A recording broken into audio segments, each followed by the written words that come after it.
हरे कृष्णा राधे राधे। आपका स्वागत है आपके अपने चैनल राधा कृष्ण लीला में। आप सभी श्रोताओं का दिन शुभ और मंगलमय हो, इसी मंगल कामना के साथ आज के अध्याय का शुभारंभ करती हूँ। कल आपने हमारे चैनल पर पौष मास का 22वां अध्याय सुना। आज आइए सुनते हैं आगे का अध्याय। दृढ़ धनवा राजा बोला, हे मुनियों में श्रेष्ठ, हे दीनों पर दया करने वाले पुरुषोत्तम, मास में दीपदान का फल क्या है, सो कृपया करके मुझसे कहिए।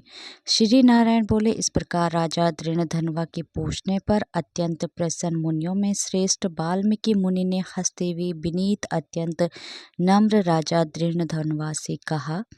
वाल्मीकि मुनि बोले, हे राजाओं में सिंह दृश्य पराक्रम वाले पापों का नाश करने वाले कथा को सुनिए, जिसके सुनने से 5 प्रकार के महान पाप नाश को प्राप्त होते हैं।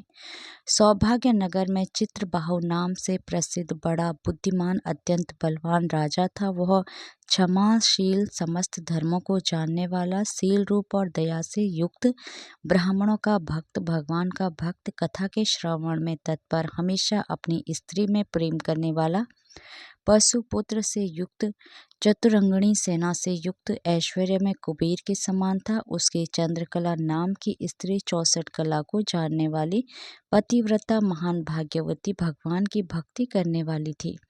उसके साथ युवा चित्रभाव राजा पृथ्वी का भोग करने लगा, बिना श्री कृष्ण के दूसरे देवता को नहीं जानता था।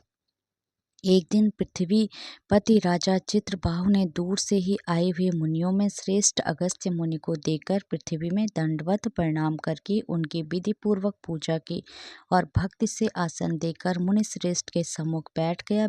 विनय से नम्र होकर मुनि श्रेष्ठ से कहा। राजा बोला, आज मेरा जन्म सफल हुआ, आज मेरा दिन सफल हुआ, आज मेरा राज्य सफल हुआ, आज मेरा ग्रह सफल हुआ। जो आप श्री कृष्णचंद्र के सेवक आज मेरे ग्रह में आए हैं, आपसे देखा गया, मैं ताप पुंज से मुक्त हो गया, आपको हाथी घोड़े रथ से युक्त समस्त राज्य समर्पण किया।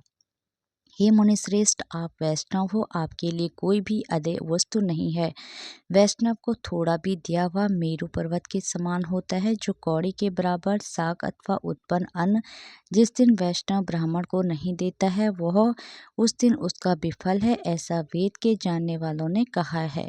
जो कोई द्विज जाति विष्णु भक्त हो, वे सब पूज्य हैं, उनका वाणी मन कर्म से सत्कार करना चाहिए, ऐसा मुझसे गर्ग गौतम सुमंतु ऋषि ने कहा है। जब तक सूर्योदय नहीं होता तभी तक तारागण की प्रभा रहती है, जब तक वैष्णव ब्राह्मण नहीं आता तभी तक दूसरे ब्राह्मण कहे गए हैं। अगस्त्य मुनि बोले, हे चित्रबाहो, हे महाभाग, हे निर्भ, इस समय तुम धन्य हो, ये सब प्रजा धन्य है जो तुम वैष्णवों की रक्षा करते हो। जो राज्य वैष्णव का नहीं हो सके, उसके राज्य में वास नहीं करना। शून्य वन में वास करना अच्छा है, परंतु अवैष्णव राज्य में रहना अच्छा नहीं है। जिस प्रकार नेत्रहीन शरीर, पतिहीन स्त्री, बिना पढ़ा हुआ ब्राह्मण निधन्य है, वैसे ही वैष्णव रहित देश निधन्य है। जैसे दांत के बिना हाथी, पंख के बिना पक्षी, 10वीं विद्या द्वादशी एकादशी कही गई है, वैसे ही वैष्णव रहित देश है। जैसे कुशा रहित संध्या, तिलहीन तर्पण वृत्ति के लिए देवताओं की सेवा है, वैसे ही वैष्णव रहित देश कहा गया है। जैसे केशवों को धारण करने वाली विधवा स्त्री, स्नान रहित व्रत ब्राह्मणी में गमन करने वाला शूद्र है, वैसे ही बिना वैष्णव का राष्ट्र निधन्य है। जो श्री कृष्ण चंद्र के चरणों का आश्रय करने वाला है, सत्पुरुषों से राजा कहा गया है, उसका राष्ट्र हमेशा वृद्धि को प्राप्त होता है और उसकी प्रजा सुखी होती है। हे राजन, जो मैंने तुमको देखा इसलिए मेरी दृष्टि सफल हुई। ये राजन, मेरी आज्ञा से यह राज्य तुमको करना चाहिए। मैंने इस राज्य में तुमको प्रतिष्ठित किया, तुम्हारा कल्याण हो, मैं जाऊंगा।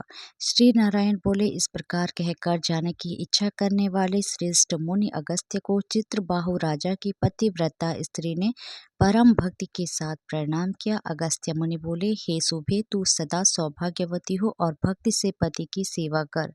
श्री गोपीजन के वल्लभ श्री कृष्ण चंद्र में तेरी सदा दृढ़ भक्ति हो। इस प्रकार आशीर्वाद देते हुए अगस्त्य ऋषि से विनय पूर्वक सिर नवाकर और उज्जली बांध कर चित्रबाहु राजा ने फिर कहा।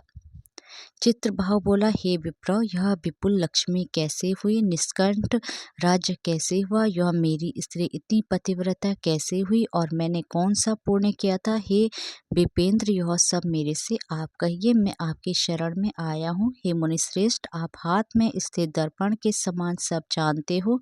श्री नारायण बोले, इस प्रकार राजा चित्रभाव के कहने पर मुनिश्रेष्ठ अगस्त्य एकाग्रचित्त होकर राजश्रेष्ठ चित्रभाव से बोले। अगस्त्य मुनि बोले, हे राजन, मैंने तुम्हारे पूर्व जन्म का चरित्र देख लिया है। इतिहास के सहित प्राचीन उस चरित्र को कहता हूँ। सुंदर चमत्कार पूर्व में शूद्र जाति में जीव हिंसा करने में तत्पर मणिग्रीव कामधारी तुम हुए, सो तुम नास्तिक दुष्ट चरित्र वाले दूसरे की स्त्री को हरण करने वाले कृत धन दुर्विनीति शिष्टाचार से रहित हुई, और तुम्हारी यह जो स्त्री है यह पूर्व जन्म में भी स्त्री थी। यह कर्म मन और वचन से पति सेवा में प्रायण थी, पतिव्रता महाभागा, धर्म में प्रेम करने वाली मनस्विनी। इसने कभी भी तुम्हारे विषय में दुष्ट भाव नहीं किया। पाप कर्म को करने वाले तुम्हारे जाति और बंधुओं ने त्याग कर दिया, और क्रुद्ध होकर राजा ने सब उत्तम धन ले लिया। फिर उस समय बचा हुआ जो कुछ अवशेष धन था उसको जाति वालों ने भी ले लिया। तब उस समय धन के चले जाने से तुमको धन की भारी इच्छा हुई, परंतु धन के नाश होने पर भी मन मलिन होकर इसे पतिव्रता ने तुम्हारा त्याग नहीं किया। इस प्रकार सब लोगों से तिरस्कृत होने पर तुम निर्जन वन को गए। हे महापति, वन में जाकर अनेक पशुओं को मारकर अपनी आत्मा का रक्षण किया। इस प्रकार स्त्री के सहित जीवन निर्वाह करते हुए धनुष को उठाकर मणिग्रीव मृग के मांस को खाने से इच्छा से बहुत से सर्प और मृग से भरे हुए वन को गया। उस मनुष्य रहित वन के मध्य मार्ग में उग्रदेव नाम के महामुनि दिशा ज्ञान के नष्ट हो जाने से व्याकुल हो गए। हरे कृष्णा, राधे राधे। भगवान श्री कृष्ण और राधा रानी की कृपा आप सभी भक्तों पर हमेशा बनी रहे। जय श्री राधे।